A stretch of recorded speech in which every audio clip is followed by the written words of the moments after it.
এটা হচ্ছে free energy supply. এখানে আমরা যদি এটাকে একটা ট্যাঙ্কির মধ্যে করি অনুসূচনা করি, তাহলে হচ্ছে এটার মাধ্যমে এটা যে পানি থাকবে সেটি এই টারবাইনকে ঘোরাবে এবং এই টারবাইনের ফলে মোটর ঘুরবে। মোটর থেকে যে শক্তি উৎপাদন হবে সেই শক্তি দিয়ে আমরা বিদ্যুৎ, সেটি একটা বিদ্যুৎ শক্তি হবে এবং সেই বিদ্যুৎ শক্তির মাধ্যমে এদিকে আমাদের ঘরের লাইট এবং এই মোটরটি নিজেই চলবে। আমরা এটি যদি দেখতে চান তো দেখাতে পারি। এখানে দেখতে পারেন যে পানি উপরে উঠছে এবং পানিটা যখন এটা ঠিক লেভেল চলে যাবে তখন এখান থেকে পানি নিচে পড়বে এবং নিচে পড়ার পরে এই টারবাইনটা ঘুরবে এবং এই থেকে বিদ্যুৎ উৎপাদন শুরু হবে।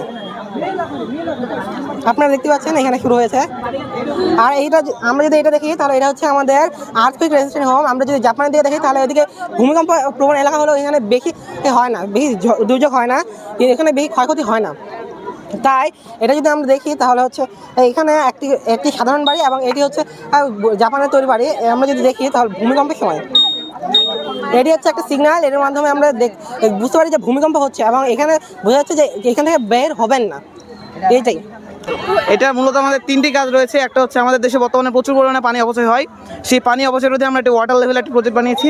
দ্বিতীয়ত হলো লেজার সেন্সর, তৃতীয়ত হলো অনেক সময় বাসে থাকি না কিন্তু হঠাৎ আগুন ধরে দেয়, এই আগুনটি প্রতিরোধ করার জন্য এটা নিজে থেকেই ফ্লেম সেন্সর তাকে নির্দেশনা দিয়ে সেটা নিজে থেকে বন্ধ হয়ে যাবে।